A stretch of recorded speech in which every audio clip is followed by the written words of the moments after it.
বন্ধুসকল এতিয়া সময় 6:45। আজি ৰাতিপুৱা যোৱা ৰাতিৰ পৰাই কুঁৱলী পৰি আছে। বাহিৰত কি পৰিৱেশ কেনেকুৱা কুঁৱলী পৰিছে বলক চাওঁ। অলপ দেখুৱাম, ভিডিঅ' বেছি দীঘলীয়া নকৰোঁ, হয়তো 3-4 মিনিটৰ ভিডিঅ' এটা বনাম, আপোনালোকক দেখুৱাম গাঁৱৰ সমগ্ৰ দৃশ্যটো, সামগ্ৰিক দৃশ্য কেনেকুৱা হয় এইটো টাইমত, ঠাণ্ডা দিনত তাকেই দেখুৱাম। ৰাস্তাত ওলাইছোঁ, ৰাস্তাৰ সামগ্ৰিক বিহু, ল'ৰা ছোৱালীয়ে খেলি আছে, ৰাস্তা খালী। এইটো চাইডতো 2-এজন আছে, কিন্তু বলক পথাৰৰ পিনে যাওঁ, পথাৰত কেনেকুৱা দেখা যায় ৰাতিপুৱা দৃশ্য দেখুৱাই আহোঁ। এতিয়া গৈ আছোঁ আমি পথাৰৰ ফালে, পথাৰৰ একো দেখা নাযায়, অকল ধোৱা কুঁৱলী, ইমান ডাঠ কুঁৱলী। দুদিন আগত বৰষুণ দিছিলে, পথাৰত পানী জমা হ'ল। কি হয় বাকী নাজানো, বলক পথাৰৰ মাজত যাওঁ, গৈ দেখুৱাম আপোনালোকক পথাৰৰ সামগ্ৰিক দৃশ্য। বন্ধুসকল, মই আহি পালোঁ পথাৰৰ এটা অংশত, অকল কুঁৱলী, বেলেগ একো নাই। মাজতে আপোনালোকক কঠীয়া তুলি এটা বান্ধ সিঁচিছিলে, সেইটো দেখুৱাইছিলোঁ। আজি চাওঁ বলক এনেকুৱা দেখা যায়।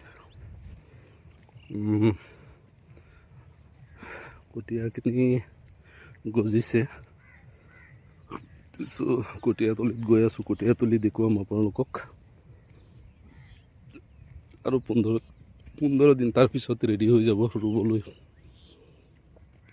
এইটো সেই কঠীয়াতলি, মাজতে আপোনালোকে মোৰ ভিডিঅ'ত দেখা পাইছে কঠীয়াতলিটো। আজি এইটো এয়া নিশ্চয় দেখা পাইছে। এয়া চাওক, আগতে মোৰ ঘৰৰ পৰা 1.5 কিলোমিটাৰ 2 কিলোমিটাৰলৈকে দেখা যায়, মোবাইলত টানিলে আহে কেমেৰাত, কিন্তু আজি একোৱে দেখা নাযায়। 100 মিটাৰ দূৰলৈকে নাই, একো দেখা নাযায়। 50-60 মিটাৰলৈকে দেখা যায় সম্পূৰ্ণ। একচুৱেলি ঠাণ্ডা লাগিছে। মাজতে টাউনত ৰুমাৰ ওলালে, উৰা বাতৰি ওলালে যে ইছলামপুটি বাঘ ওলাইছে, কেতিয়াবা চুটুৰুপি, আকৌ কেতিয়াবা শুনিছোঁ কেন্দুগুৰি, মাজতে শুনিলোঁ বহাবিতে। একচুৱেলি ইছলামপুটিৰ এইটো নিউজত চাই আছিলোঁ মই, সেইটো কালামচাৰগৰ নিউজত চাই আছিলোঁ যে বাঘৰ খোজ দেখুৱাই আছিলে। একচুৱেলি নিউজত আহি আছিলে, এইটো চালোঁ। পিছত মই এটা ভিডিঅ' দিছিলোঁ সেই বুলি, কিন্তু ভিডিঅ'টো উৰা বাতৰি বুলি কৈছিলোঁ যদিও পিছত নাই, সঁচাই আহিছিলে। চ' এতিয়া আজিকালি ৰাতিপুৱা মানুহ নোলোৱা হ'ল পথাৰত সোনকালে, বয় চবৰে এটা। কেনিবা বাঘ আহি গ'লেতো আৰু ৰক্ষা নাই। ময়ো ভাবোঁ এইটো টাইমতে বেছি ওলায় ৰাতিপুৱা। চ' ময়ো ঘৰৰ ফালে যাওঁ। কিমান দূৰ আহিলোঁ, প্ৰায় আধা কিলোমিটাৰ আহিলোঁ। চ' ঘৰৰ পিনে যাওঁ। ইয়াৰ ওচৰে পাঁজৰে আগৰ বিদ্যুৎবোৰত এইবোৰ ঘৰ দেখুৱাই থাকোঁ আপোনালোকক। আজি 50 মিটাৰ দূৰৰ পৰা দেখুৱাই আছোঁ, কিন্তু দেখা নাযায় একো। এইটো মোৰ ঘৰটো দেখা নাযায়, ৰাস্তাও দেখা নাযায়। চ' মুঠতে গাঁৱৰ মানুহৰ জীৱন আৰম্ভ হয় ৰাতিপুৱা 3:30-4টা বজাৰ পৰা, আৰু টাউনৰ মানুহৰ জীৱন আৰম্ভ হয় ৰাতিপুৱা 8টা বজাৰ পিছত। আমি গাঁৱত, মোৰ যোনটো জন্মগাঁও, তাত মানুহৰ জীৱন 3টা বজাতে আৰম্ভ হৈ যায় ৰাতিপুৱা। একচুৱেলি আমাৰ গাঁৱৰ মানুহে তেতিয়া আপোনাৰ 3-3:30 বজাত গাঁৱৰ পৰা পাচলি উঠায়, চাইকেলেৰে লৈ আহে টাউনত। তেতিয়া দিনৰ ৰাস্তা ঘাট বেয়া আছিলে, যান বাহনো ইমান নাছিলে। 3:30 বজাত ওলাই দিয়ে, 7টা মানত আহি নগাঁও পাই যায় চাইকেল দি। তাৰপিছত আকৌ বিক্ৰী কৰি গুচি যায়, আকৌ আবেলি গৈ কৰে।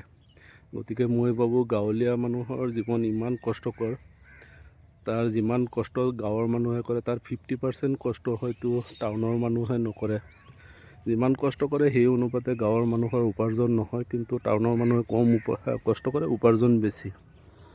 গতিকে মই টাউন আৰু গাঁৱৰ সেইটো নেদেখুৱাওঁ, মই একচুৱেলি বুজাব বিচাৰিছোঁ গাঁৱৰ জীৱন কেনেকুৱা কষ্টকৰ। অলপ পিছত মানুহ ওলাই আহিব পথাৰত কাম কৰিবলৈ, বড়ো ধানৰ ৰোৱাৰ সময়। এতিয়া পথাৰ চাফা কৰিব, খেতি পথাৰ চাফা কৰি তাৰপিছত ধান ৰুব। এতিয়া ঘৰৰ পিনে গৈ আছোঁ। পৰহি ৰাতি বৰষুণ দিছিলে, তাৰে পানী জমা হৈছে, ট্ৰেক্টৰ চলিছে, লিক হৈছে ট্ৰেক্টৰৰ। চ' বলক গাঁৱৰ পিনে যাওঁ, একো দেখা নাযায়। মোৰ ঘৰটো অলপ দেখা গৈ আছে, দেখা পাইছে চাগে। চৰকাৰে গাঁৱৰ ৰাস্তাৰ উন্নতিকৰণৰ বাবে একো নকৰে। হয়তো অটল বিহাৰী বাজপেয়ীয়ে অলপ চিন্তা কৰিছিলে, গাঁৱলীয়া ৰাস্তাবোৰ হ'ল, কিন্তু কিছুমান গাঁও এতিয়াও কোনো ৰাস্তা ঘাট নাই গাঁৱত।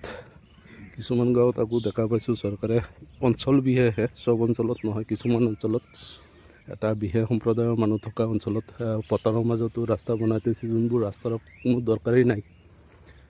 কেতিয়াবা তাৰ মানুহে খেতি কৰিবলৈ হ'লে পথাৰত যায় বা গৰু চৰাবলৈ যায়, কিন্তু আৰু কিছুমান অঞ্চলত এটা সম্প্ৰদায়ৰ লোক বসবাস কৰা অঞ্চলত ৰাস্তা ঘাট তেতিয়াও বহুত উন্নত। পলিটিকেল কাৰণো আছে, তাৰ ৰাজনৈতিক কাৰণো থাকিব পাৰে। গাঁৱৰ মানুহৰ জীৱনটো বহুত কষ্টকৰ হয়। এয়া মোটামুটি সামগ্ৰিক পৰিৱেশ, আৰু দেখুৱাবলৈ একো নাই। বাই।